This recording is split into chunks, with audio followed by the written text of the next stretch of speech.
nom du Père, et du Fils et du Saint-Esprit. Amen. Je vous salue Marie, pleine de grâce, le Seigneur est avec vous. Vous êtes bénie entre toutes les femmes, et Jésus, le fruit de vos entrailles, est béni.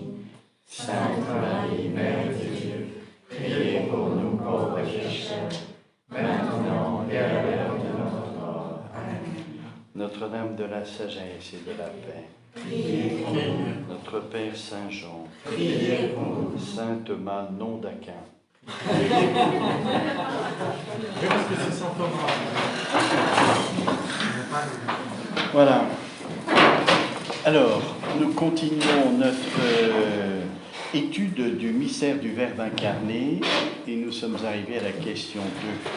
Nous allons regarder dans Saint Thomas d'Aquin, donc la première question, qui sont les raisons de convenance de l'incarnation. Et pour bien rentrer dans la première question, je vous avais signalé que la traduction qui est donnée est mauvaise, c'est les harmonies de l'incarnation, alors qu'il s'agit des convenances, qui est tout autre chose. Hein.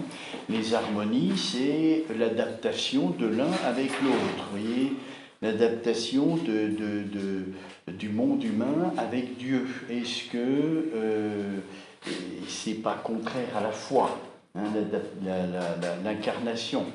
C'est beaucoup plus que ça, c'est les convenances de l'incarnation qui touchent la finalité.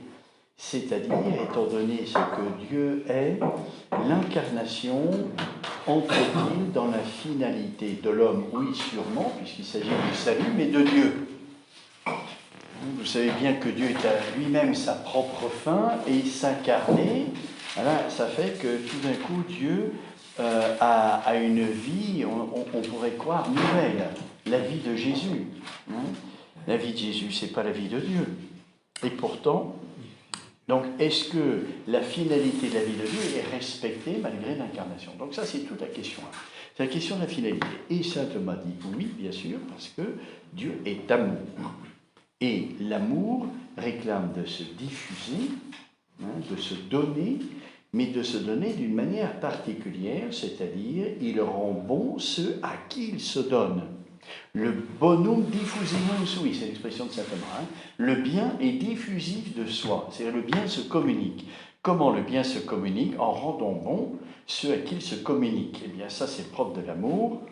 En se donnant, eh bien, ceux qui reçoivent le don deviennent bons. Voilà la manière dont Dieu se communique. Hein. Alors, ça convient tout à fait au fait que Dieu soit amour, hein, de se communiquer de cette façon-là. Dans la question 2, qui est une question très difficile, c'est, alors là aussi la traduction n'est pas très bonne, du mode d'union par lequel le Verbe s'incarne dans notre nature, alors que saint Thomas écrit du mode d'union du Verbe incarné quant à l'union elle-même. Quant à l'union elle-même. C'est-à-dire, on va regarder l'union dans le Christ de la nature humaine et du Verbe, on va regarder cette union en tant que telle. Hein, on va regarder l'union elle-même.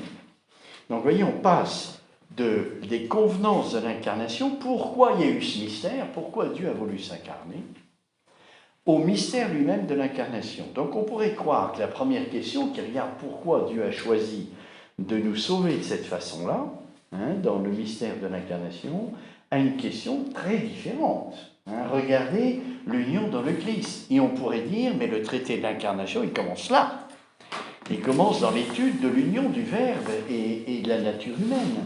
La première question, on est un peu en dehors. Eh bien, pas du tout. Si saint Thomas unit les deux, c'est que cette deuxième question est éclairée par la première. C'est-à-dire que l'union de la nature humaine avec le Verbe dépend de la raison pour laquelle Dieu a voulu ce mystère. C'est une raison d'amour. Et donc, l'union de la nature humaine et de la nature divine, elle est en quelque sorte le fruit de l'amour. Saint Thomas va rechercher, mais quel type d'union? Comment la nature humaine s'est-elle unie au Verbe de Dieu? Quel type d'union ça s'est fait comme ça, hein? Eh bien, ça dépend effectivement de l'amour. C'est-à-dire, il va conclure dans cette question 2 qui est très longue, hein, il y a 12 articles. Le sommet, c'est l'article 9, qui est « Si si cette union est maximale. Vous voyez, si cette union est maximale. Mais oui, parce que Dieu est amour, et l'amour infini, s'il se donne, il faut que l'union entre l'homme et Dieu soit la plus étroite possible. Vous voyez, elle doit être maximale. Donc c'est ça qui est la pointe de la question. Comment se fait cette union de l'homme et de Dieu? Eh bien, si vraiment, qui est la source de cette union, c'est l'amour en Dieu qui est infini en intensité, eh bien, il doit réaliser une union la plus étroite possible. Donc ça, c'est l'article 9, mais précédé par 8 articles. Les 2 premiers articles, nous les avons lus, les titres au moins, mais pas le contenu. Le premier article, c'est « Si l'union du Verbe incarné s'est faite dans la nature ». Deuxième article, « Si elle s'est faite dans la personne ». Dans le Christ, il y a la nature humaine et la nature divine, il y a le Verbe de Dieu. Comment s'est faite cette union? Est-ce que la nature humaine s'est mélangée à la nature divine? Est-ce que l'union s'est faite dans la nature? Ou est-ce qu'elle s'est faite dans la personne? Pourquoi ces 2 articles? Ces 2 articles viennent de la polémique et des hérésies qui ont disparu du temps de saint Thomas. C'est déjà le XIIIe siècle et les hérésies ont eu lieu au 5e, 6e siècle. Et donc l'Église a tranché. Elle a éliminé les hérésies par des jugements de foi. Les conciles donnent quel est le jugement de foi qui est juste. C'est l'autorité de l'Église qui s'appuie sur les Écritures. Et donc l'Église a tranché. Mais comme les hérésies ne disparaissent jamais complètement, il y a toujours quelque chose qui demeure. Même si l'Église a tranché et a dit, eh bien c'est hérétique de penser autre chose, que l'union, alors c'est le concile de Chalcédoine, le 4e concile œcuménique, qui a affirmé la doctrine de foi sur l'union dans le Christ, et elle dit, les 2 natures sont distinctes, et elles restent distinctes dans l'union, dans le Christ, mais l'union s'est faite dans la personne du Verbe. Voilà. Quelle est la doctrine de l'Église? Alors ça ne vous parle pas beaucoup, parce que c'est difficile à comprendre, tout ça, la nature, la personne. Ah voilà, si on a une philosophie de la nature et de la personne, évidemment, ça aide beaucoup à comprendre. Et je pense que tout le développement que nous avons reçu de notre fondateur au terme sur la métaphysique de la personne a touché énormément cette distinction nature-personne, justement, pour ça. Pour être plus pointu sur la compréhension de saint Thomas de cette question 2, de l'union dans le Christ entre la nature humaine et le Verbe de Dieu. Alors, les 2 premiers articles, c'est les réponses aux hérésies, mais regardez d'une autre manière que les conciles. Vous voyez, les conciles tranchent en disant, voilà, ça c'est la doctrine, c'est-à-dire l'union de l'homme et du Verbe en Dieu dans le Christ s'est fait dans la personne du Verbe. C'est la doctrine de foi. Et tout ce qui est contraire est hérétique. Donc, c'est plus catholique. Saint Thomas, dans la théologie, essaye d'acquérir le plus de lumière possible sur ce grand mystère. Ça n'explique pas le mystère, bien sûr, le mystère reste le mystère. Mais il y a des choses qu'on peut comprendre. Il y a des choses qu'on peut, et on s'approche, grâce aux choses qu'on comprend, le plus possible du mystère. C'est-à-dire que la théologie a changé de but. Au début, la théologie, c'était pour se défendre des hérésies. Donc elle était très apologétique. Grâce à la métaphysique qu'a assumé le théologien, c'est-à-dire une philosophie de l'être, on peut beaucoup mieux cerner le problème du Christ, de l'union du Christ, qui est l'être du Christ. Et donc on peut beaucoup mieux cerner cette union au plan théologique et contempler exactement où se situe le mystère. Voilà, donc il ne s'agit plus de défendre la foi, mais il s'agit de dire où se trouve exactement le mystère. Vous allez voir que dans le déroulement de la question, il y a plein d'imaginations qu'on se fait sur le Christ qui sont fausses et qui ne sont pas la contemplation. Alors si on veut contempler le Christ, eh bien, plus on sait où est le mystère, et non pas on croit savoir où il est, eh bien plus la contemplation est pertinente. Voyez, et elle atteint la vérité. Donc c'est l'intérêt de cette théologie scientifique, c'est qu'elle purifie la contemplation. Vous voyez? Et ce qui n'est pas rien. De plus, notre vie chrétienne, elle dépend du Christ. Alors, la manière dont l'homme est uni au Verbe de Dieu dans le Christ a des répercussions sur notre vie chrétienne. Vous voyez? Si on dit, par exemple, que l'union s'est faite dans la nature, c'est-à-dire que dans le Christ, au fond, il n'y a pas deux natures, mais une seule, parce que les deux natures se sont unies, et l'union se fait dans la nature. Eh bien, qu'est-ce qui se passe entre la nature divine et la nature humaine? La nature humaine, elle disparaît. Parce que face à la nature divine, elle n'est rien, presque rien. Vous voyez, elle disparaît, elle est absorbée. Quand vous êtes au pied d'un gratte-ciel, eh bien, vous regardez en haut, vous vous sentez écrasé par la grandeur. Vous avez l'impression d'être comme une fourmi. Mais Dieu, ce n'est pas un gratte-ciel, c'est infini. Alors vous pensez, la nature humaine, aussi parfaite qu'elle soit, devant la nature divine, elle n'est plus rien du tout. Mais non anéantie, parce que Dieu est amour et elle porte ce rien dans l'amour. Alors, ça veut dire que si la nature humaine disparaît, vous comprenez, il n'y a plus de grand prêtre. Le Christ est grand prêtre dans sa nature humaine, pas comme Verbe de Dieu, il n'est jamais grand prêtre. Le prêtre, il est intermédiaire entre Dieu et l'homme. Intermédiaire. Ça veut dire qu'il tient des deux. Et le Christ est le parfait grand prêtre parce qu'il est Dieu et l'homme, justement. Alors, il peut être l'intermédiaire parfait, donc le prêtre. Si la nature humaine disparaît, il n'y a plus de sacerdoce. Et s'il n'y a plus de sacerdoce, il n'y a plus de don par la médiation du grand prêtre. Vous voyez, et Saint Jean, qui nous donne les dons les plus élevés du sacerdoce du Christ, c'est-à-dire le Verbe de Dieu. Ah, si le Verbe de Dieu s'est uni à la nature humaine en respectant complètement la nature humaine, le don est total. S'il y a une fusion, le don n'est plus total, parce que l'un est déjà dans l'autre. Il faut la séparation pour que le don, vous voyez, les couples qui sont très fusionnels, eh ben, ils ne peuvent plus se donner parce qu'ils sont déjà l'un dans l'autre, ils sont fusionnels. Il faut être chacun soi-même pour que le don soit total. Si dans le Christ, la nature humaine et la nature divine sont totalement elles-mêmes et respectées, alors le don du Verbe à la nature humaine est total. Vous voyez ? Ça veut dire qu'on peut recevoir, nous, qui recevons la grâce du Christ par sa nature humaine, on peut recevoir tous les dons du Verbe. Si la nature humaine disparaît, on ne peut plus recevoir les dons du Christ. Impossible. Et donc il y a un enjeu quand même qui est très fort. Et si on pousse un peu plus loin, qu'est-ce qu'on dit? Eh bien, on dit que si la nature humaine disparaît, il reste le Verbe, la lumière divine. C'est-à-dire la nature humaine, et donc toute la réflexion théologique disparaît. La sagesse philosophique et la sagesse théologique disparaît. Pourquoi? Parce qu'elle est dans le Christ.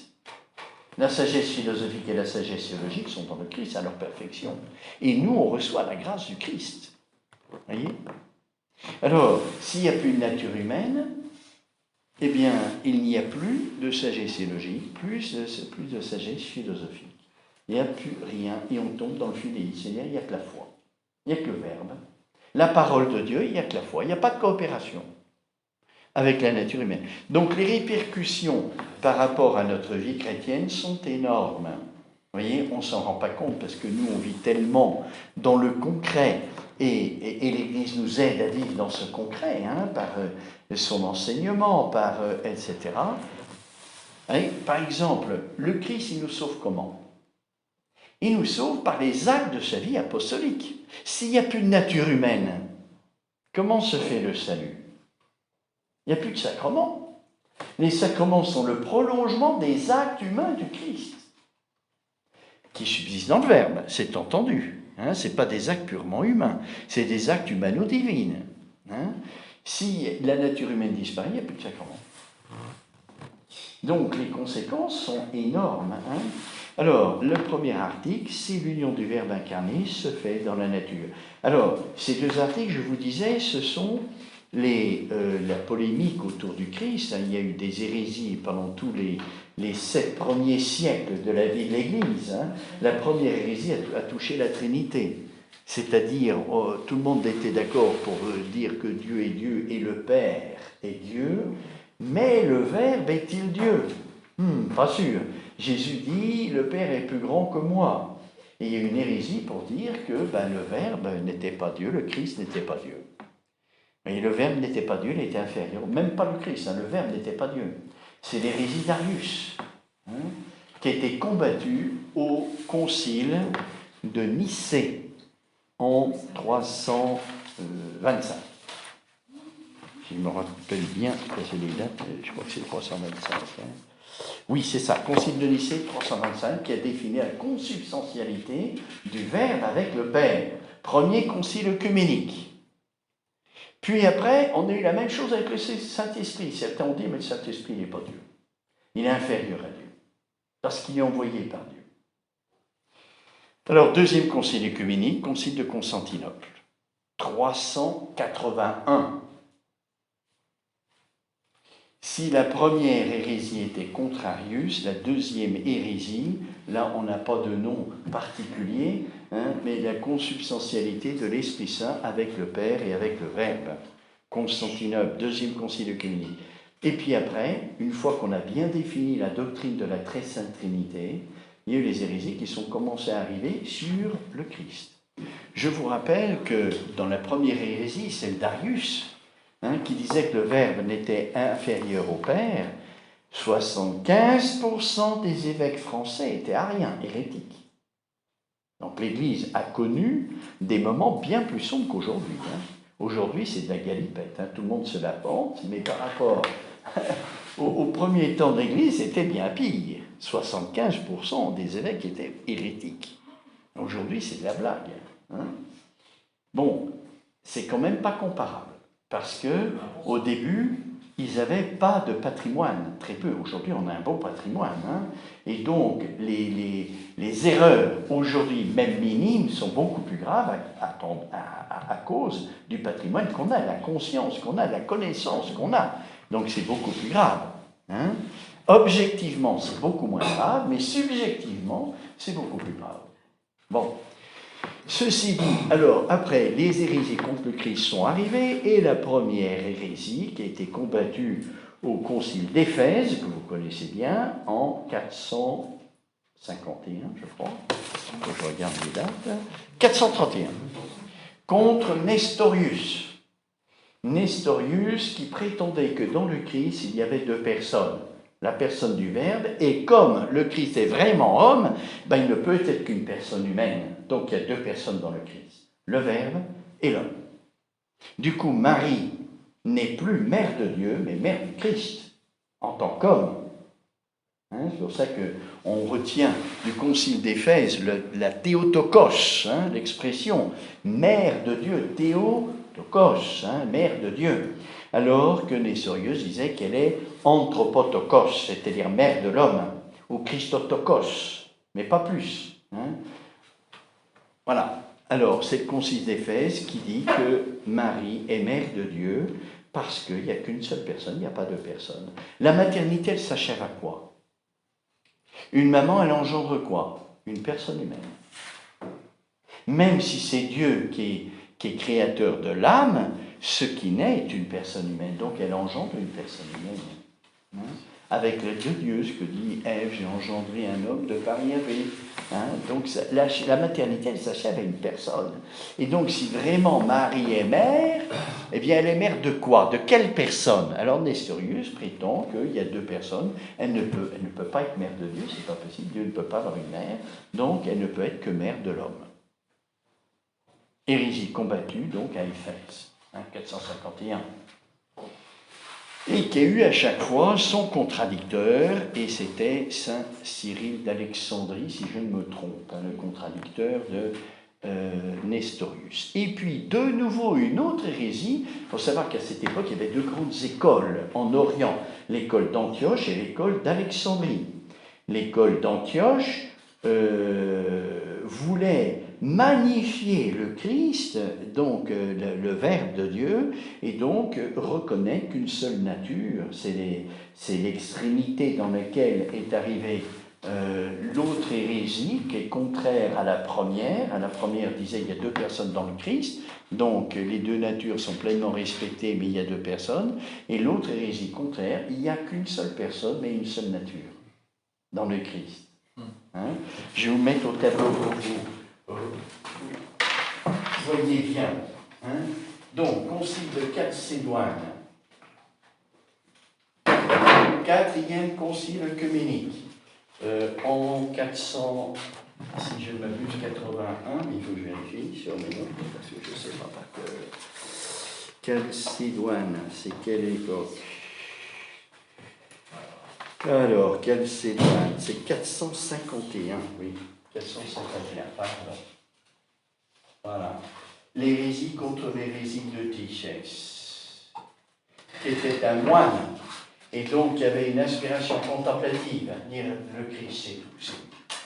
Et donc la nature humaine, elle ne compte pas. Et donc il n'y a qu'une seule nature. Alors, le concile de Chalcédoine, il définit la doctrine, qui a été d'ailleurs clairement définie par le pape de l'époque, Léon le Grand, le pape Léon le Grand, qui a écrit à l'évêque du lieu, et qui dit, voilà, le Christ, c'est deux natures distinctes,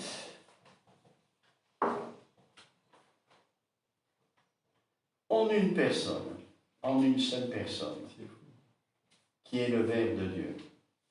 Voilà la doctrine.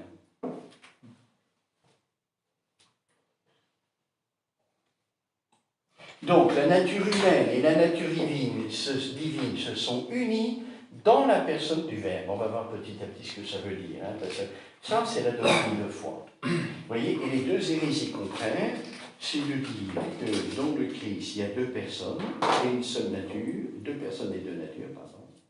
Deux personnes, deux natures. Donc ça, c'est Nestorius.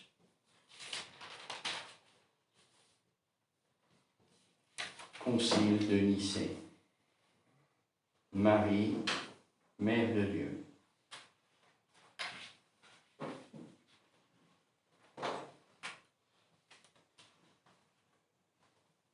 Et puis l'autre, c'est dire une nature, une personne.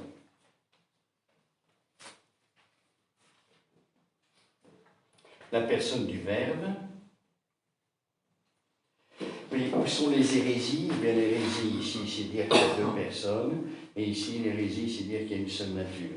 Ce sont les hérésies contraires. Hein? La Chalcédoine, vous voyez, deux natures, une seule personne. Voilà, donc l'Église a dû combattre, hein, ça a duré plusieurs siècles, hein, vous voyez, pour définir exactement qui était le Christ. Qui était le Christ. Exactement. Alors ça, c'est la foi. Hein. C'est l'affirmation de l'autorité des conciles face aux hérésies. Et après, la théologie essaye de comprendre et de rendre compte comment sont les choses avec les connaissances qu'on a sur la nature et sur la personne. Alors, je vous lis l'article 1 qui est un peu long, et puis après on va le reprendre en détail. Hein. Alors, l'article 1, c'est donc si l'union du Christ s'est faite dans la nature. Alors, première objection. D'après une parole de saint Cyril rapportée par les actes du concile de Chalcédoine. Alors, je vous avais dit la dernière fois, ça me vient maintenant, mais j'en ai parlé, et voilà, il y a Eutychès, hein, qui a fait la dernière hérésie sur le Christ en disant qu'il n'y a qu'une nature. Sa doctrine était déjà un peu ancienne, et il a voulu l'imposer de force. Alors comme il était l'ami de l'empereur, et qu'à cette époque c'est l'empereur qui convoquait les conciles, il a fait convoquer un concile à Éphèse, hein, suite au 3e concile œcuménique. Il a fait convoquer un concile pour faire passer sa doctrine en faisant interdire le droit de vote. Donc on n'avait pas le droit de réagir. Alors il avait passé, c'est ce qu'on appelle le brigandage d'Éphèse. Brigandage d'Éphèse. Hein. Donc, on est arrivé à des choses. Incroyable. Et le pape le Grand a dû attendre l'empereur successif parce que l'empereur ne voulait pas convoquer un nouveau concile. Hein, le pape Léon le Grand, lui, il connaissait bien la doctrine et il l'avait envoyé à l'évêque du lieu, Flavien, le tome de Flavien, ça s'appelle, hein, en donnant la bonne doctrine, la doctrine juste qui a inspiré le concile de Chalcédoine. Alors, il a fallu attendre Marcion, qui était l'empereur suivant, hein, pour qu'il convoque le concile, et ça a été Chalcédoine qui a redéfini en s'appuyant sur le tome flavien du pape Léon le Grand pour redonner la doctrine juste sur le Christ. Alors, la première objection, c'est de dire, il semble, d'après la parole de saint Cyril, rapportée par les actes du concile de Chalcédoine, citation, on ne doit pas admettre deux natures, mais une seule nature incarnée de Dieu, le Verbe. Ce qui semble signifier que l'union du Verbe à l'humanité se fait dans la nature. Saint Cyril qui dit ça. Hein? On a l'impression que, donc, dans le Christ, il n'y a qu'une seule nature. Vous voyez, il faut faire très attention. Quand on tire une citation du contexte, on lui fait dire ce qu'on veut. Vous voyez, c'est une citation que Saint Cyril a donnée dans un contexte bien déterminé. Une seule nature divine s'est incarnée. C'est vrai. La nature divine s'est incarnée. De là, hein, saint Cyril dit, on ne doit pas admettre deux natures, mais une seule nature incarnée de Dieu dans le Verbe. De quoi parlait-il? Eh bien, on le verra dans la réponse. Hein? Mais vous voyez, tiré du contexte, on peut croire qu'il y a eu imaginer qu'il y a eu plusieurs incarnations, ou je ne sais pas quoi. Non, il n'y a qu'une seule nature qui s'est incarnée. Une seule, celle de Dieu. Et pas d'autre. C'est ça le sens de l'affirmation de saint Cyril, qu'on a interprété en forçant et en disant donc qu'il n'y a qu'une seule nature dans le Christ. Hein? Voilà, alors je lis directement le 7 contrat. Et le 7 contrat, il dit quoi? Le concile de Chalcédoine, alors le même concile, hein, vous voyez, deux interprétations différentes de saint Cyril. Le concile du concile de Chalcédoine, plutôt, mais c'est inspiré de saint Cyril, hein, qui a développé avec le pape Léon le Grand. Hein. Le concile de Chalcédoine, cité, 2 points. Nous confessons un seul et même Fils unique de Dieu, né pour nous, dans les derniers temps, en deux natures, sans mélange, sans transformation, sans division, sans séparation. Car l'union n'a pas supprimé la différence des natures. C'est donc que l'union ne se fait pas dans la nature.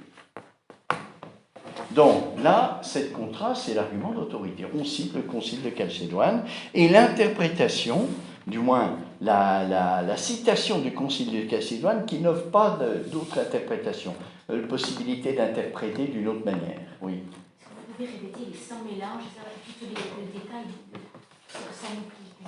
Vous venez de dire tout ce que ça implique, sans mélange, sans... Alors, je répète, hein, c'est une citation du concile de Chalcédoine. Hein. Nous confessons un seul et même Fils unique de Dieu. Un seul et même Fils unique de Dieu, né pour nous, dans les derniers temps, en deux natures, nature humaine, nature divine, sans mélange, chacune reste sa nature propre, sans transformation. La nature humaine est inchangée, la nature divine est inchangée. Sans division, c'est-à-dire elles sont distinctes, mais elles ne sont pas divisées, elles sont unies. Hein, ce n'est pas parce qu'elles restent intègres chacune dans l'union qu'elles sont séparées, elles sont unies. C'est justement le propre du Christ, c'est qu'il unit ces deux natures. Car, donc, je répète, sans mélange, sans transformation, sans division, sans séparation. Car l'union n'a pas supprimé la différence des natures. C'est donc que l'union ne se fait pas dans la nature. Vous voyez, dans la question 1, on a dit que la raison d'incarnation, c'est l'amour de Dieu. Et l'amour de Dieu qui se donne. Mais l'amour, quand il se donne, il respecte celui à qui il se donne. Il ne se donne pas en le transformant, comme on a dit en philo ce matin. Vous voyez ? Je vais faire une œuvre d'art, je vais transformer celui que j'aime pour le mettre à mon goût. Non, je reçois tel qu'il est. Si l'amour est vrai, et en Dieu il est lumière et il est infini, alors l'incarnation respecte complètement la nature humaine. Complètement. Elle est intègre, inchangée. Vous voyez, ça c'est propre à l'amour. Hein, dans le don, on respecte celui à qui on se donne, complètement. Alors, le 7 contrat, plutôt la conclusion. On vient de lire le 7 contrat, la conclusion. Pour résoudre ce problème, alors c'est un peu compliqué, ne vous inquiétez pas, je vais lire tout d'un seul coup, et après on va reprendre paragraphe par paragraphe, c'est un peu long, mais c'est très assimilable, vous allez voir. Pour résoudre ce problème, il faut d'abord considérer ce que l'on entend par nature. Qu'est-ce qu'on veut dire quand on parle de nature? Étymologiquement, le mot nature vient du mot latin qui signifie ce qui doit naître, naturus. En latin, hein, c'est un infinitif futur, ce qui va naître, naturus, hein, nature, naturus. Donc étymologiquement, le mot nature vient du mot latin qui signifie ce qui doit naître. Aussi l'emploie-t-il pour désigner la génération chez les vivants. Vous voyez, nature désigne d'abord ce qui naît, mais après, cette signification a été transportée sur la manière dont ce qui naît, c'est la génération. Hein. Donc, on a parlé de nature pour désigner la génération, que l'on appelle couramment naissance ou reproduction. De là, le mot a été pris pour signifier le principe de la génération. Vous voyez, on est passé de l'effet à la cause. C'est le même mot qui désigne l'effet, ce qui naît, par la manière dont il naît, la génération, et puis le principe de la génération. Puis, comme le principe de la génération dans les êtres vivants leur est intrinsèque, il est dedans, en nous, on en est venu à désigner par le mot nature tout principe intrinsèque du mouvement. C'est ce qu'on connaît en philosophie. Vous voyez, on appelle nature le principe immanent de ce qui devient dans le monde physique. D'abord, ça a été chez les vivants. Chez les vivants d'abord qu'on a parlé de nature. Et puis, petit à petit, ça s'est transporté jusque chez Aristote pour désigner le principe du mouvement, le principe intrinsèque du mouvement. C'est en ce sens que le prend Aristote lorsqu'il dit « La nature est principe de mouvement dans l'être qui le possède par soi, et non accidentellement ». Hein? Le principe de mouvement, vous voyez, si je pousse ce stylo, le stylo est en mouvement, mais par un principe extrinsèque au stylo, c'est moi qui le meus. Donc ce n'est pas la nature, c'est artificiel, c'est moi qui le meus. Mais quand une réalité se meut d'elle-même, comme chez le vivant, le principe de son mouvement, vous voulez marcher, ben le principe du mouvement, il est en vous. C'est votre nature. Vous voyez? Dans le monde physique, la pierre qui est fondue par le gel, ah mais le gel, c'est la nature. La pierre, c'est la nature. Et la nature, c'est l'ensemble de l'univers physique. Donc, on retombe dans la nature. Le principe du mouvement dans la nature, qui n'est pas vivant, c'est toujours la nature. Hein? Le gel, c'est l'eau qui s'introduit dans la pierre. Avec la ça devient de la glace, et puis ça fend la pierre. C'est une force extraordinaire, alors que l'eau n'a pas la force. Hein, elle prend la forme du récipient qui le prend. Et bien pourtant, elle est capable de fondre une pierre. C'est très étonnant. La victoire de l'eau sur les matières les plus rudes qui soient. Vous voyez le bitume et puis le petit gazon qui pousse sous le bitume. Hein, le petit vivant qui est victorieux de la matière la plus terrible qui soit, hein, la plus dure qui soit. Hein. Voilà, eh bien, la nature a désigné la réalité qui possède en elle-même le principe de son mouvement. Alors chez le vivant, c'est plus facile à voir. Dans la nature, c'est plus compliqué, parce que la nature, c'est toute la Terre, c'est tout l'univers, pas seulement la Terre, c'est l'univers physique, hein, le Soleil, tout ça, les étoiles aussi, hein, qui sont le principe du mouvement. C'est bien que le mouvement de l'eau, c'est bien de la Lune et des astres, de la Terre qui tourne, combiné à l'action de la Lune et des autres astres. C'est ça qui fait le mouvement des marées, hein, on sait bien ça aujourd'hui. Hein. Et donc, c'est toujours la nature qui est source de mouvement. Vous voyez, on reste dans l'immanence de la nature. Et ça sachez-vous. Ça s'achève dans la nature. La nature, elle devient la nature. Hein? Il y a des périodes, il y a des cycles, hein? Il y a 4 saisons, mais ça se termine toujours. La nature devient, elle devient quoi, la nature? Hein? C'est vraiment l'immanence complète. Alors que chez le vivant, c'est un petit peu différent. Le principe, il est à l'intérieur, mais il est en vue de l'extase, en vue d'une sortie de soi. Alors, donc, Aristote, la nature est le principe du mouvement dans l'être qui possède par soi et non accidentellement, comme il arrive dans le mouvement physique. Je pousse ce stylo, le principe est extérieur, il n'est pas immanent, stylo. D'autre part, donc vous voyez, toutes les réalités artificielles n'ont pas le principe de leur mouvement en eux. Si quand même, parce que si on le laisse pendant des siècles, il va se décomposer. Donc il y a quand même un mouvement qui est immanent. Immanent pas au stylo, mais à la nature. Il va se décomposer parce que les changements de température, ça va abîmer la matière, etc. Alors d'autre part, puisque ce principe intrinsèque est soit la forme, soit la matière, le mot nature signifiera tantôt l'un, tantôt l'autre.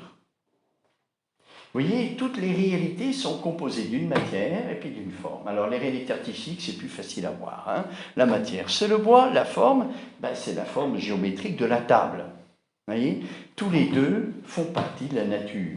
Le bois, il travaille constamment, même s'il est mort, même s'il a été travaillé, avec le temps, il se décompose. Donc il y a quand même quelque chose qui est de la nature, puisqu'il est transformé par la nature pour retourner à la nature. Donc la matière, elle est bien nature. Et la forme, pareil. C'est plus facile à voir chez les vivants, mais dans les réalités artificielles, c'est la même chose. Puisque le bois se décompose, il va changer de forme en se décomposant. Donc dans la matière et dans la forme, il y a le principe de la nature. Enfin, la génération naturelle, ayant pour fin d'être engendrée, ayant pour fin dans l'être engendré l'essence spécifique signifiée par la définition, on pourra aussi donner le don de nature à cette essence. Donc finalement, le mot nature, ça définit tout. Qu'est-ce qui est engendré ? Il est engendré pour le vivant, pour l'homme, par exemple, une personne humaine. Eh bien, on va dire que c'est une nature qui a été engendrée.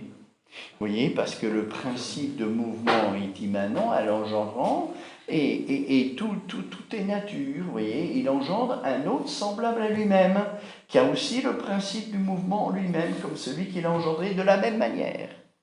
Donc il est aussi une réalité naturelle. Donc finalement, le mot nature signifie un peu tout. Et comme ce qui est le principe du mouvement chez le vivant fait partie de ce qu'il a de spécifique. Vous voyez, le mouvement de l'homme, ce n'est pas le mouvement de l'animal. Il n'y a aucun animal qui marche sur deux pieds. Ils peuvent un petit peu, mais 2 secondes, 3 secondes, 4 secondes. Et puis après, il s'écroule. Il est obligé de retomber sur les 4 pattes. Il n'y a que l'homme qui marche comme ça. Il n'y a que l'homme qui a certains mouvements que n'ont pas les animaux. Le mouvement et la nature dans l'homme, il est propre à l'homme. Le mouvement de l'intelligence, ça, alors là, ça dépasse complètement les animaux. Il y a un mouvement de l'esprit chez l'homme, l'intelligence et la volonté qui se meut. Je connais, il y a un mouvement d'intelligence. Et Aristote dira la même chose. C'est un certain mouvement. Et donc, le principe du mouvement dans celui qui est engendré le définit. Parce que le mouvement de l'être vivant homme est tout à fait différent de l'être vivant animal. Il y a quelque chose de spécifique qu'on repère dans le mouvement, dans la vie tout simplement. L'homme a une vie spirituelle que l'animal n'a pas. Ça le caractérise. Et donc on peut appeler une nature diverse de l'animal parce qu'il a un mouvement repérable dans l'expérience qui le spécifie, reconnaissable. Alors, c'est de cette manière que Boyce... Alors là, on est passé de la réalité un petit peu à la connaissance. Parce que si l'homme est défini par son mouvement spécifique, le mouvement de l'esprit, alors on dit l'homme est un animal raisonnable. Vous voyez, on est passé à la définition. Animal raisonnable, parce qu'on touche grâce au mouvement ce qui lui est propre, ce qui est spécifique. Et donc finalement, le mot nature a désigné ce qu'est la réalité. Voilà où on en est arrivé. C'est à partir du vivant. On est passé du vivant à la nature, et puis de la nature de nouveau au vivant. Et si on dit... alors ça, c'est le théologien qui fait ça, parce que le philosophe ne fera jamais ça. Le philosophe, il reste la nature, principe de mouvement, celui qui le possède par soi. C'est tout. C'est l'expression d'Aristote dans la physique. dans l'étude de l'univers. Hein. Mais le théologien qui a un regard de sagesse, il sait qu'aussi bien la nature que l'homme est créé, sont des créatures de Dieu. Hein. L'univers physique est créé par Dieu, l'homme est créé par Dieu. Et donc, il a un regard de sagesse, on peut désigner du même mot ce qui est créé par Dieu à partir du moment où il a le mouvement en lui interne du mouvement immanent, un principe de son mouvement immanent, du principe immanent du mouvement, pardon. Et c'est de cette manière que Boèce définit la nature lorsqu'il dit que c'est la différence spécifique informant une chose. C'est en effet la différence qui intègre la définition de l'espèce. Donc vous voyez, quand on veut parler du Christ de nature, une seule personne, ben, qu'est-ce que c'est que la nature? Qu'est-ce qu'on entend par nature? Hein? Donc vous voyez la précision qu'apporte saint Thomas sur le mot nature pour, quand le concile dit une personne en deux natures, savoir de quoi on parle et pas faire de confusion. Hein? Donc principe immanent de mouvement.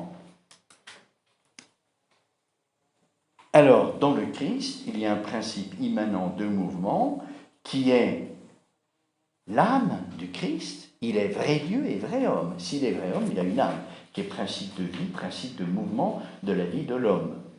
Et puis, il y a la nature du Verbe qui n'est pas en mouvement. Il est immuable.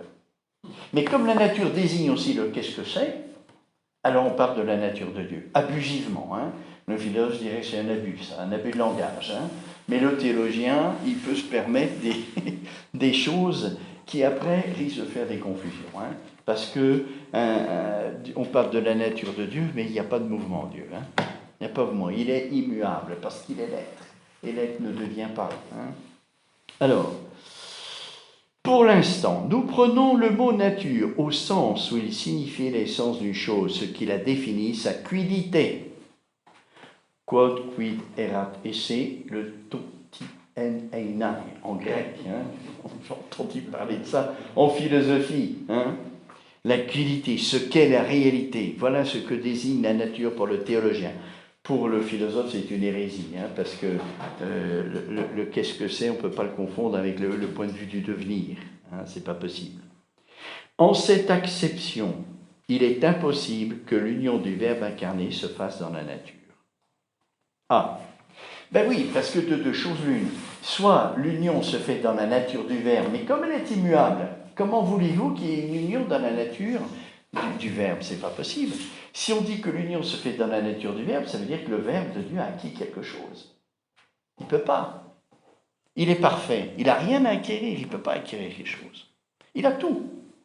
Il est tout. Et si on dit que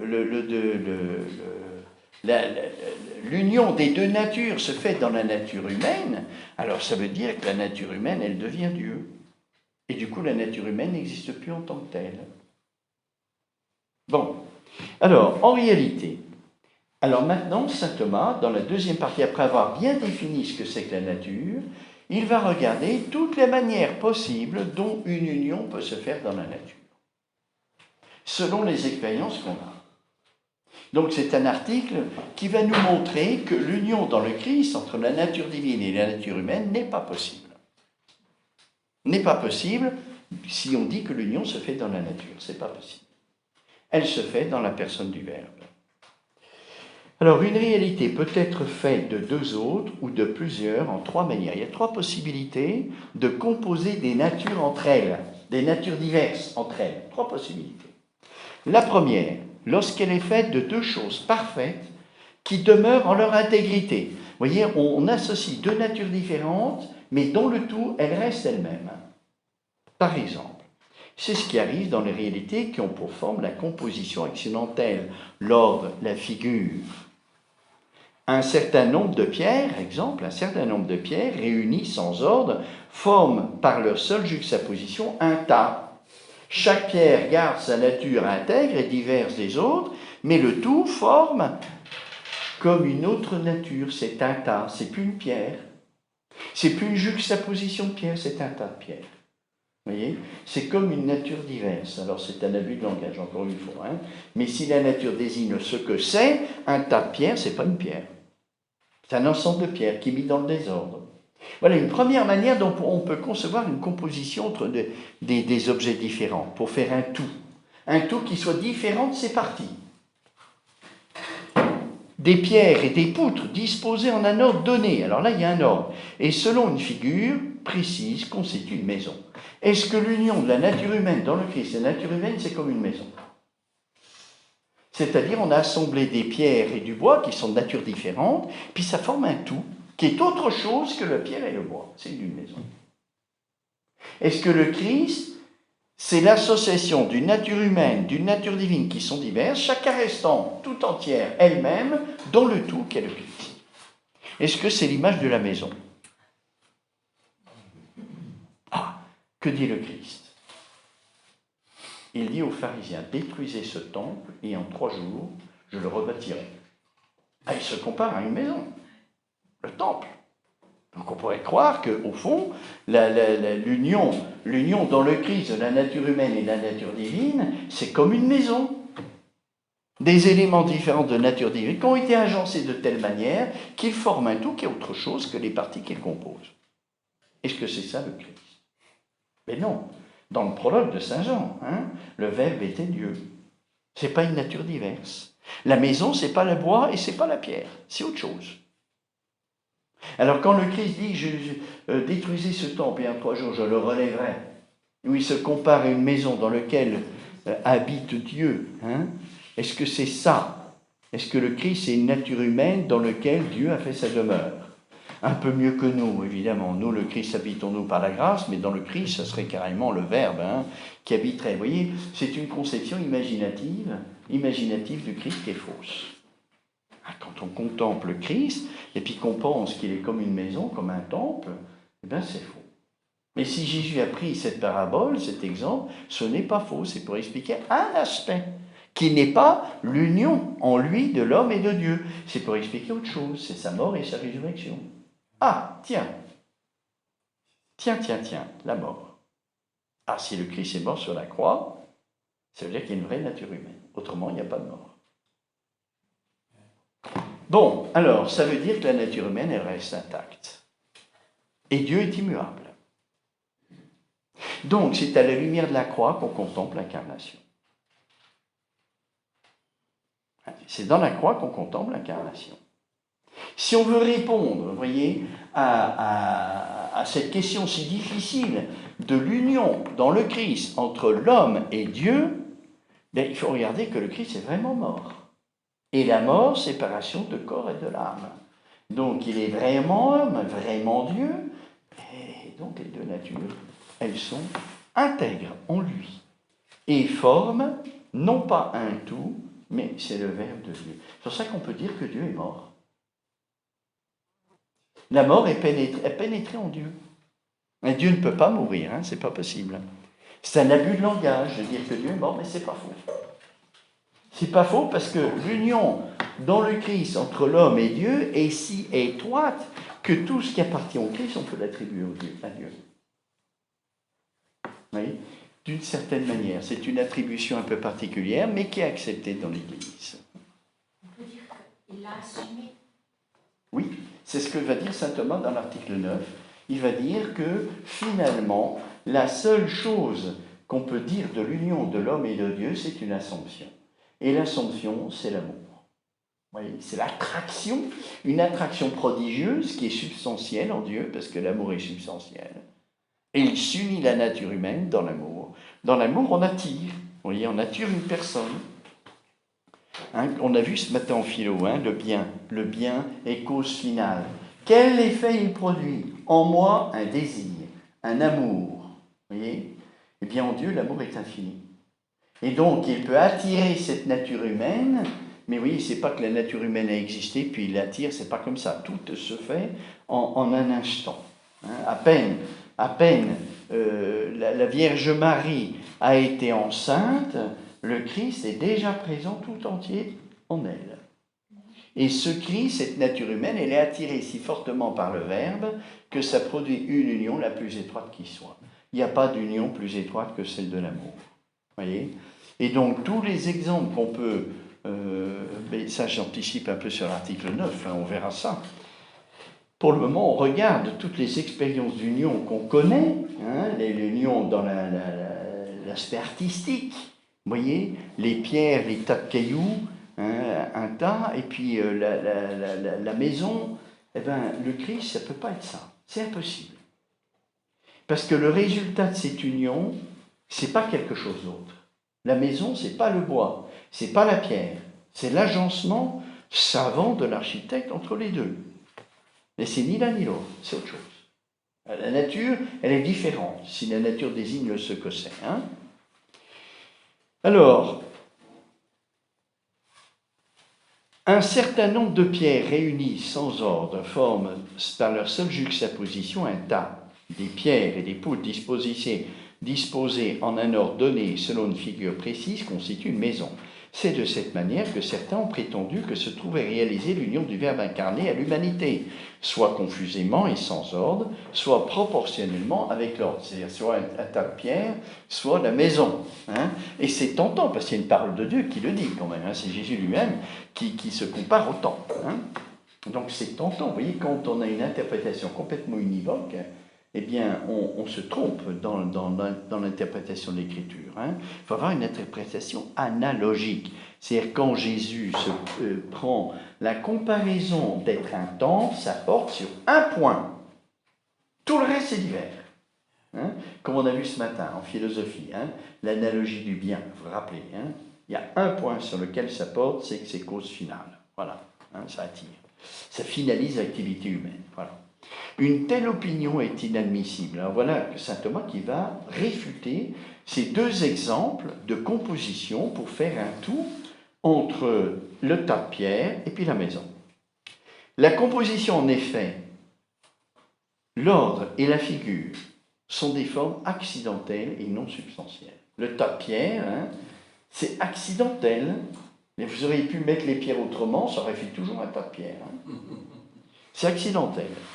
L'union du Verbe incarné serait donc accidentelle si on prend cette opinion. Ce qui est faux, comme nous le montrerons par la suite. Ben, c'est parce que Saint Jean dit, hein, le Verbe était Dieu. Hein, donc voilà. De plus, et puis Jésus, hein, il le dit, je suis. Je suis, c'est quand même c'est le nom de Dieu. Quand Jésus dit je suis, hein, pas seulement je suis la porte, je suis le bon pasteur, mais à un moment donné, il dit je suis.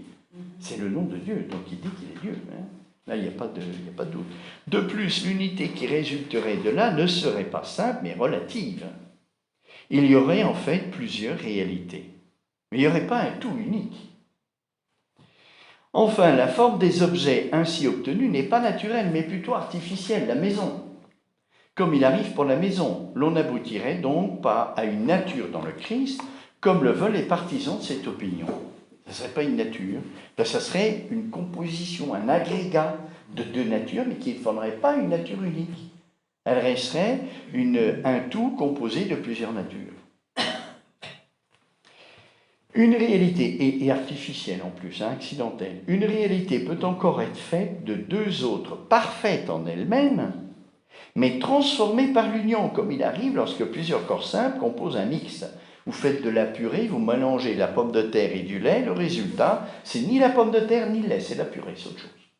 Oui, de manière dont deux réalités différentes, qui ont des natures différentes, s'unissent pour faire une autre nature. Certains prétendent que c'est de cette manière que l'union de l'incarnation a été réalisée, à la façon d'une combinaison de plusieurs natures pour en former une nouvelle.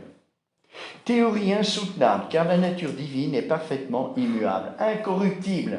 La nature divine, elle ne peut pas se mélanger à une autre. Impossible. Dieu est tellement transcendant, il est séparé. On ne peut pas le mélanger à une autre nature. Il est immuable. Il dépasse tout. Incorruptible. Il ne peut pas se corrompre. Pour mélanger, il faut se corrompre. Elle ne peut être convertie en autre chose. Inapte à être produite, rien ne saurait converti en elle.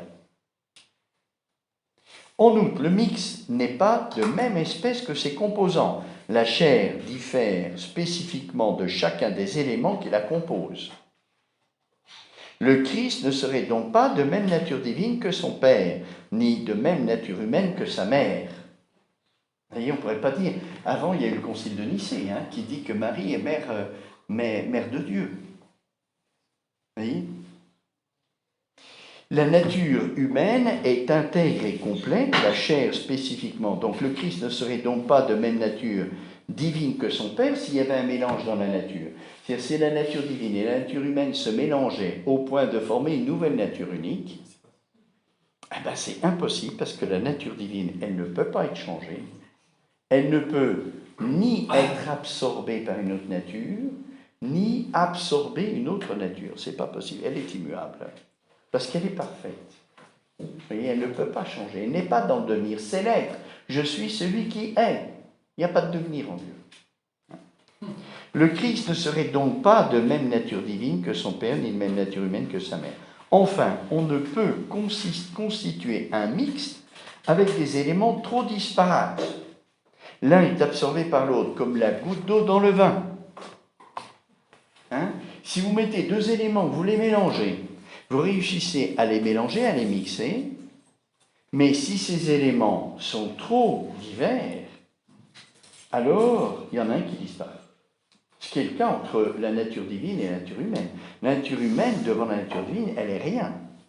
Et si on les mélange, ce qui est impossible, mais si tant soit peu qu'on pouvait les mélanger, la nature humaine disparaîtrait, comme la goutte d'eau dans le vin.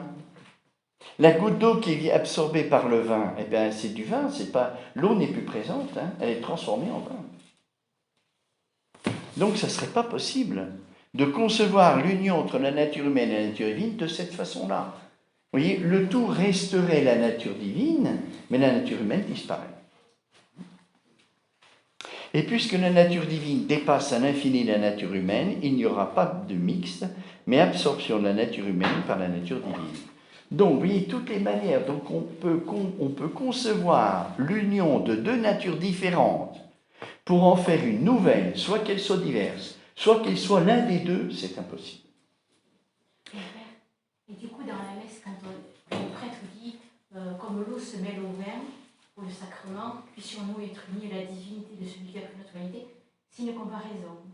Oui, c'est une analogie, c'est-à-dire ce qui est vrai de l'eau dans le vin est vrai au plan surnaturel, c'est-à-dire qu'on est divinisé, on devient Dieu, c'est même dit dans les Écritures. C'est pas que notre nature humaine disparaît, mais la grâce prend tellement tout, c'est la sainteté, qu'on a des mœurs divines et on devient Dieu. On n'est pas Dieu, on reste créature, mais on est divinisé parce qu'on prend le mouvement, la nature, principe du mouvement divin. Vous voyez, les mœurs divines, l'agir divin, on devient des contemplatifs. Vous voyez, c'est ça, être divinisé, c'est être contemplatif. Et on a vu que c'était naturel en éthique ce matin. Alors, une réalité peut encore être faite de plusieurs autres qui, imparfaites en elles-mêmes, demeurent inchangées dans l'union. Alors, nouvelle manière dont on peut concevoir une union. L'âme et le corps, dans la constitution de l'homme. Les divers membres dans la constitution du corps. Mais l'on ne saurait entendre ainsi le mystère d'incarnation. Dans l'homme, il y a l'union de l'âme et du corps. Le corps reste matériel, l'âme reste spirituelle. Ce sont deux entités, si on peut dire, entre guillemets, parce qu'il faut dire ça, deux réalités, c'est faut dire ça aussi, mais deux éléments qui sont de nature différente et qui s'unissent pour faire quelque chose d'autre, une seule nature. Est-ce que l'union de l'homme et du Verbe dans le Christ est de ce type-là, comme l'âme et le corps? Est-ce que c'est de ce type-là? Est-ce qu'on peut dire ça? Oui? On cherche vraiment, à travers toutes les expériences qu'on connaît, de l'union de deux réalités distinctes selon leur nature, pour former un tout. On cherche à savoir quel type d'union est le Christ. Alors saint Thomas dit non, c'est même pas l'union de l'âme et du corps. Oui, donc on a lié toutes les formes d'union, artistiques, naturelles et l'homme. On peut pas trouver d'autres modes d'union. Toutes se réduisent à ces trois formes. Eh bien, c'est aucune. Alors il va dire pourquoi, c'est pas l'âme et le corps. Les deux natures divines et humaines, en effet, sont parfaites, chacune en son genre. En outre, elles ne peuvent être unies comme les parties quantitatives, ainsi que le sont les membres du corps, car la nature divine est incorporelle. Elles ne peuvent pas davantage être unies comme forme et matière. voyez, l'âme et le corps sont dans l'homme comme une forme et une matière. C'est-à-dire que dès que l'âme se sépare du corps, le corps n'est plus un corps humain. On donne un autre nom, c'est un cadavre. C'est-à-dire, la nature du corps n'est plus humaine. Elle retourne à la poussière. Est-ce que le Verbe de Dieu serait la forme de l'homme? Alors, si on dit ça, l'homme disparaît. Puisque sa forme, c'est Dieu. C'est la forme qui donne ce que c'est. Et un corps qui est sans âme, c'est un cadavre, c'est plus un corps humain. Il n'est plus animé. Il n'est plus animé. Pour que le corps soit humain, il faut une forme spéciale qui est l'âme, qui lui donne sa nature de corps humain. Car la nature divine ne saurait être forme, surtout corporelle. De plus, le résultat d'une telle union serait une espèce nouvelle, communicable à plusieurs. Il pourrait y avoir plusieurs Christ. Ah oui. Enfin, le Christ n'appartiendrait ni à la nature divine, ni à la nature humaine, parce que ça serait une autre nature. Composition de l'âme et du corps, on ne peut pas dire que l'homme, il est spirituel seulement, il a une matière. C'est une autre nature. Et on ne peut pas dire que l'homme se réduit au corps, à la matière. Non, il a un esprit. Donc l'union de l'âme et du corps dans l'homme fait une autre nature nouvelle, qui ne se réduit ni à l'un ni à l'autre. Ni à l'un ni à l'autre. Si on dit que dans le Christ, la nature humaine et la nature divine sont unies comme l'âme et le corps, alors il faut dire que ce qui en résulte de cette union n'est ni l'homme ni Dieu. C'est autre chose. Et ça, c'est pas possible. Les Écritures le contredisent. Le Verbe s'est fait chair, et le Verbe s'est fait chair, il est Dieu. Je suis, dit Jésus. Donc c'est pas quelque chose de nouveau. L'union de la nature humaine et de la nature divine ne constitue pas quelque chose comme l'âme et le corps, qui constituent... Vous voyez, l'enfant qui est dans le sein de sa mère, tant qu'il n'y a pas l'âme, c'est pas un homme. C'est la mère. Il reste la mère, le prolongement de la mère. Dès que l'âme est infusée, c'est un homme. Vous voyez, donc, on ne peut pas réduire le tout qui est de l'âme et du corps à l'un des deux. Nous ne sommes pas des anges. Une âme séparée du corps, non. C'est pour ça que Jésus dit qu'après la mort, on est comme dans les anges du ciel. Parce que l'âme, sans corps, est un esprit pur, vous voyez, et donc quand on meurt, on est comme dans les anges du ciel. C'est Jésus qui dit ça. C'est pas tout à fait vrai, mais c'est une analogie encore, c'est une comparaison. Ça porte sur quelque chose. Donc voilà le raisonnement de saint Thomas. Le raisonnement de saint Thomas, vous pouvez prendre toutes les expériences que vous voulez, tout ce qu'on connaît, nous, humainement parlant, comme union, qu'elle soit artificielle, qu'elle soit naturelle, comme l'âme et le corps, eh bien le Christ n'est aucune de ces unions. C'est-à-dire, cet article montre la transcendance. Il y a quelque chose qu'on ne peut pas comprendre, qui reste un mystère. Vous voyez ? Ce que je peux comprendre n'est pas un mystère, parce que je peux le comprendre, je peux l'assimiler. Mais il dit non, c'est pas ça, non, c'est pas ça, non, c'est pas ça. Et on a épuisé toutes les formes d'union qu'on connaissait. Donc c'est un mystère. Oui. Et la contemplation porte sur le mystère qui nous transcende. Je ne peux pas contempler quelque chose que je connais. On contemple que ce qu'on ne connaît pas, qu'est-ce qui est mystérieux, qui nous dépasse, qui nous transcende. Vous voyez ? Alors c'est pour ça que cet article, vous voyez, on peut le regarder de deux manières, comme apologétique, on peut le regarder d'une façon plus contemplative. Ce n'est rien de ce qu'on connaît, rien. L'union de l'âme et du corps dans le Christ, il est, alors c'est faux ce que je vais dire, mais ça nous parle mieux, il est sui generis. C'est une union qui n'existe que là. Il n'y a pas d'autre union qui lui ressemble. Elle n'existe que dans le Christ. Pourquoi ? Parce qu'elle vient de l'amour de Dieu. Elle vient de l'amour substantiel de Dieu, qui est unique et qui se donne de façon unique. Vous voyez ? Dieu se donne de multiples manières. Il se donne à nous dans la grâce, dans l'Eucharistie, etc., dans sa présence, mais dans le Christ, c'est unique. Ce n'est pas répétable, je ne sais pas comment on dit. Reproductible, voilà. Il n'y a pas de photocopie du Christ, c'est pas possible. On ne peut pas le représenter.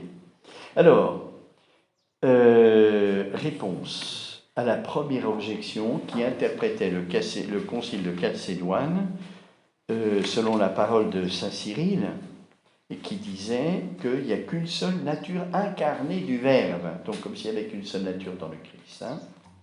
La parole de saint Cyril est ainsi expliquée par le 5e concile œcuménique, qui est le concile de Constantinople en 553. Je lis la note. Donc après Chalcédoine. Parce qu'après Chalcédoine, vous voyez, on a interprété ce que disait Chalcédoine, comme on l'a vu dans l'objection 1, de façon fausse, à cause de la parole de saint Cyril. Il n'y a qu'une seule nature incarnée du Verbe. Il a dit. Donc on pourrait croire qu'il n'y a qu'une seule nature dans le Christ. Une seule nature s'est incarnée. Mais ce n'est pas le sens. Alors saint Thomas rétablit la juste interprétation de ce que voulait dire saint Cyril. Si quelqu'un reconnaissant une nature incarnée de Dieu le Verbe ne l'entend pas conformément à la doctrine des pères, en ce sens que de la nature divine et de la nature humaine, l'union selon l'hypostase, c'est-à-dire la personne, une fois réalisée, il est résulté un Christ, mais si par ses expressions il tente d'introduire une nature ou une essence de la divinité et de la chair du Christ, qu'il soit anathème, séparé. Il ne s'agit donc pas, sur l'autorité de Cyril, de reconnaître dans l'incarnation une nature composée de deux autres, mais d'admettre que l'unique nature de Dieu le Verbe, s'est unie à la chair dans la personne du Christ. Vous voyez, quand saint Cyril a dit, je vous relis l'objection 1, quand il a dit « L'on ne doit pas admettre deux natures, mais une seule nature incarnée de Dieu le Verbe », il a voulu dire quoi? Que la nature divine du Verbe, elle est unique. Et c'est celle-là qui s'incarne. Il n'y a pas une autre nature. Vous voyez, il n'y a pas un ange qui se serait incarné. Vous voyez, il n'y a pas Dieu qui se serait angélisé. Dieu s'est incarné, il aurait pu s'angéliser, devenir une nature angélique pour nous sauver. Il ne l'a pas fait. Pourquoi? Il ne l'a pas fait parce que l'amour réclame l'intimité. Et si Dieu s'était fait ange pour nous sauver, c'était possible.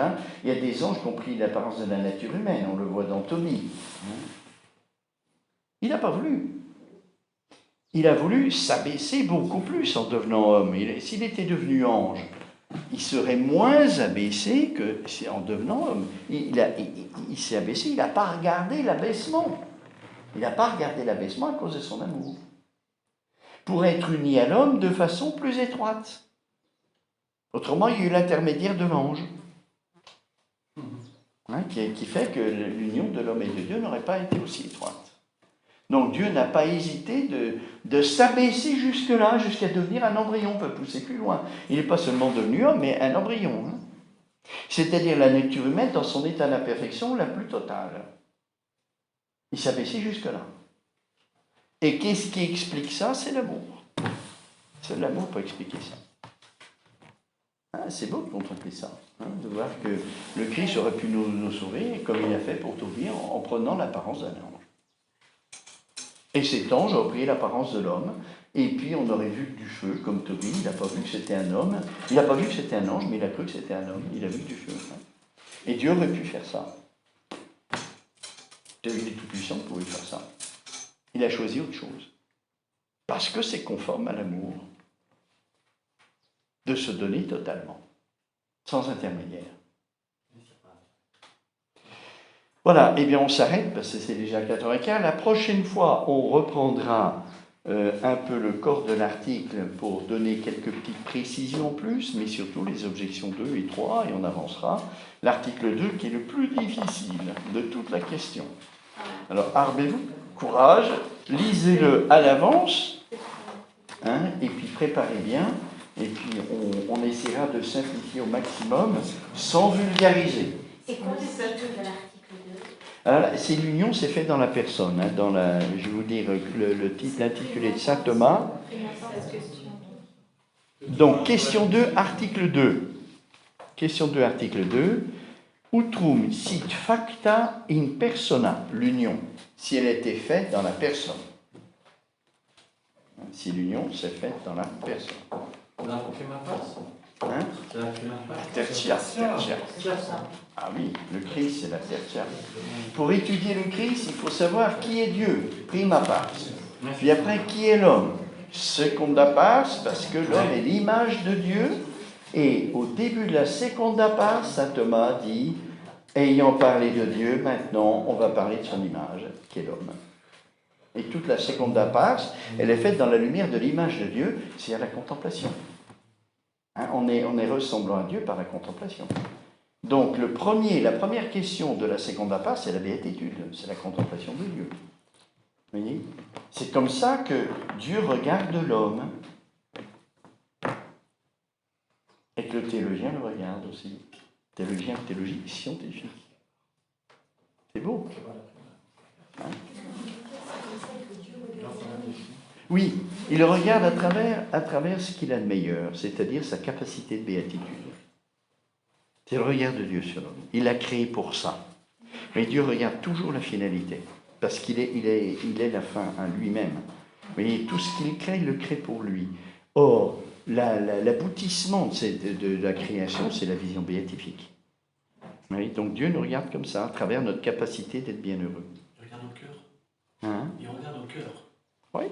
C'est parce que la contemplation, in fine au ciel, ça serait une contemplation amoureuse, tandis que sur la terre, c'est une contemplation intellectuelle, mais aussi amoureuse, parce que la grâce nous assimile à Dieu déjà. Mais la contemplation philosophique, elle est intellectuelle, la contemplation chrétienne, elle est amoureuse, et la contemplation du ciel, ça sera les deux.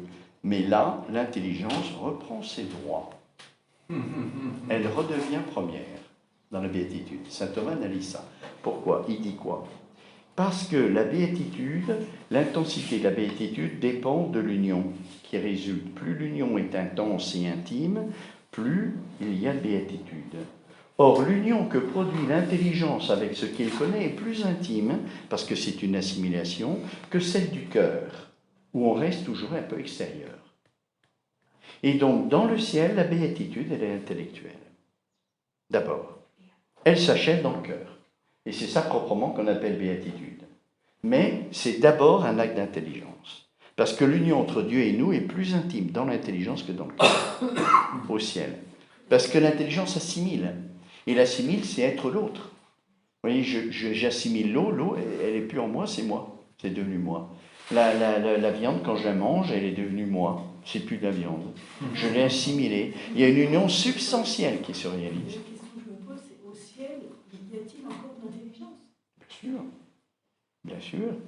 L'intelligence qui est surélevée, l'intelligence est surélevée par la grâce, hein, pour pouvoir contempler Dieu. L'intelligence en elle-même, elle n'est pas capable de contempler Dieu. Hein. Là, on le contemple dans la foi. Mais dans le ciel, il n'y aura plus la foi. Mais même là, elle ne sera pas capable de contempler Dieu. Il faut que la nature de l'intelligence soit encore surélevée. Ce qui s'appelle la lumière de gloire. Hein. C'est une lumière spéciale que Dieu nous donnera pour pouvoir le contempler. En fait, ça veut dire que l'âme et l'intelligence, c'est l'intelligence est avec l'âme. L'intelligence est une faculté de l'âme. Vous voyez, dans l'âme, il y a deux facultés, intelligence et volonté. Vous voyez, et intelligence et volonté dans l'âme. Non, c'est bien de leur préciser. Hein. Nous, on est tellement habitués, ça va tellement de soi qu'on ne le dit plus. Hein. Mais c'est vrai que dans l'âme, il y a deux facultés, l'intelligence et la volonté. La volonté, c'est l'amour, c'est la capacité d'aimer, et la capacité de faire, de réaliser. Et je veux. Et puis l'intelligence, c'est la faculté de comprendre, d'intelliger. Vous voyez ? Eh bien, la manière dont l'intelligence s'unit à son objet est plus intime que la manière dont la volonté s'unit à son objet. Oui, la volonté s'unit à un objet qui la dépasse. L'ami, la personne humaine, qui m'attire, elle me dépasse. Hein, puisque c'est un bien que je désire, donc ça veut dire qu'il me manque. Si je l'avais, je ne désirais pas. Donc il me manque, donc elle me dépasse quelque part dans l'amour. Hein. Donc le cœur ou la volonté se porte à un objet qui la dépasse, tandis que l'intelligence, non. J'assimile, elle devient moi, et donc l'union est beaucoup plus intime avec l'intelligence, vous voyez, mais je ne grandis pas, parce que j'assimile. Ce qui me fait grandir, c'est être uni à quelqu'un qui me dépasse. Donc c'est le cœur. Oui, c'est le cœur qui me fait grandir sur la terre. Oui. L'intelligence, elle collabore, bien sûr, hein, parce qu'elle peut découvrir l'existence de l'être premier. Vous voyez ? Et donc, quelque chose qui me transcende. Et là, je vais contempler Dieu avec l'intelligence. Donc là, je suis élevé à l'être premier, mais je ne peux pas l'assimiler. Impossible. Il est trop transcendant. Je peux toucher qu'il existe, mais je ne peux pas l'assimiler, je ne peux pas le comprendre, ça reste un mystère. Vous voyez, donc, je ne m'élève pas autant qu'avec le cœur. Parce que le cœur fait une union qui m'adapte au bien que j'aime. Je suis adapté. Vous voyez, quand j'aime un ami, je prends ses mœurs. Je m'adapte à lui. Sans m'en rendre compte, je prends ses mœurs. Après, je m'en rends compte. Tiens, j'ai les mêmes tics que lui. Tiens, j'ai les mêmes habitudes. Tiens, j'ai les mêmes... Vous voyez, parce que l'amour nous adapte. L'intelligence assimile. Est-ce que c'est pour ça que le degré de gloire au ciel dépendra de l'amour? Oui, tout à fait.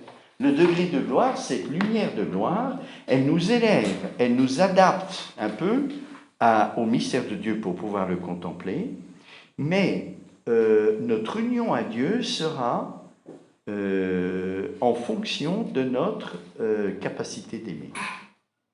Oui. On contemplera Dieu. Vous êtes rassurés. On contemplera Dieu et on s'unira à Dieu selon notre capacité d'aimer. C'est pour ça que sur la terre, on s'exerce à aimer pour augmenter notre capacité d'aimer. Dans le ciel, il y aura des béatitudes diverses. On ne sera pas tous bien heureux de la même manière. Mais personne ne pourra dire qu'il lui manque quelque chose. Il sera heureux autant qu'il peut être heureux. Mais on aura des capacités d'être heureux diverses. Il y a des grands saints, des très grands saints, et des petits saints. Mais personne ne sera jaloux ou quoi que ce soit. Est-ce qu'on aime plus ce qu'on connaît plus? Non.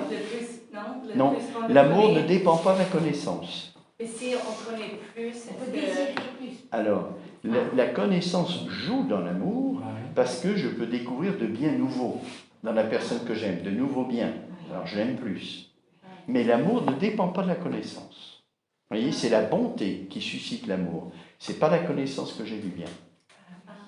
Vous voyez ? Mais il y a quand même un apport de la connaissance. Mais l'intensité de l'amour dépend du bien. Et si j'aime plus par la connaissance, ce n'est pas directement. C'est le bien nouveau que je découvre qui augmente l'amour. Mais ce n'est pas la connaissance Donc qui la augmente l'amour. connaissance de la bonté. Oui, la connaissance de la bonté. C'est ça. Généralement, la connaissance, elle va plutôt exercer un frein pour nous interdire d'aimer. Si dans la prudence, comme ça, là, c'est... Alors, dans l'aspect pratique, non, au contraire. La prudence nous permet d'aimer encore mieux. Parce qu'elle nous fait accomplir des actes qui sont proportionnés au bien aimé et à moi-même. J'accomplis un acte qui ne va pas blesser l'autre, parce qu'il est ajusté. On a la prudence, commande, comme on l'a vu ce matin, toutes les autres vertus, en particulier la justice, qui règle les rapports entre les personnes. Hein. Et donc, si j'ai un rapport juste, je n'abîme pas l'amour. Là, c'est un aspect moralisant, ce que tu dis. Hein. C'est-à-dire, l'intelligence voit que dans l'amour, il peut y avoir des excès qui ne sont pas ajustés, et donc je me freine. Voilà. Mais quand on est vertueux, on peut aimer jusqu'au bout. Comme on a dit ce matin, l'habitus intellectuel, la sagesse, ne joue pas de la même manière que dans la béatitude naturelle. Il y a deux béatitudes, dit Aristote. Il y a la béatitude de la contemplation et la béatitude naturelle, proportionnée à l'homme, qui est l'amour, l'amitié. Et donc, les habitus jouent de façon différente.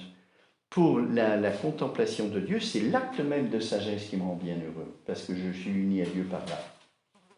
Tandis que l'acte de prudence ne me rend pas heureux. C'est l'amour qui présuppose la prudence, mais c'est l'amour qui m'unit au bien. Ce n'est pas la prudence qui m'unit au bien. Donc, la béatitude humaine, l'amour d'amitié, dépasse les vertus, mais elle présuppose les vertus. Donc, les dispositions, les qualités stables nécessaires pour entrer dans l'habitude n'ont pas le même rôle dans la contemplation et dans la morale. Mais Aristote a montré, ce matin on l'a repris, après l'induction du bien, que la béatitude de l'homme ne pouvait être que double, selon ses deux activités, contemplative, intellectuelle et pratique. Voilà. Parce qu'elle est nécessairement, comme le bien est fin, et que la béatitude est le bien que tous désirent, est nécessairement le bien ultime. Parce que je ne cherche pas un autre bien au-delà de la béatitude. Je cherche à être heureux. Et au-delà du bonheur, je ne cherche pas un autre bien. Donc ce bien ultime, il est recherché. Pourquoi? Parce que je ne l'ai pas. Donc il m'achève. Donc tout ce qui achève l'homme va conduire à la béatitude. Ce qui achève l'homme, c'est son acte. L'acte le plus élevé, rendu parfait par les habitus. Et donc il dit, nécessairement, la béatitude de l'homme, c'est l'opération qui est la plus élevée dans l'homme, qui l'achève le plus, mais perfectionnée par les habitus. Donc il y a deux types de béatitude, contemplative et pratique. L'amour de l'ultime. Donc il met tout le monde d'accord. Parce qu'après il s'interroge, est-ce que les biens matériels, certains disent la béatitude c'est la gloire. La gloire, quand j'ai beaucoup de biens, je montre que je suis à l'aise, que je suis riche, que je... Voilà. Et puis le plaisir. Et Aristote dit, tous les deux sont dans la béatitude, mais relativisés, c'est pas l'absolu. Je ne peux pas être heureux si je manque de tout. Donc les biens sont nécessaires. Un minimum. Et je ne peux pas être heureux, et dans le bonheur est inclus la joie et le plaisir, parce que l'agir vertueux est délectable. Parce que c'est un agir parfait, enfin le plus parfait que je puisse produire, et qui conduit la faculté qui est ennoblie par la vertu à atteindre l'objet le plus élevé. L'objet le plus élevé.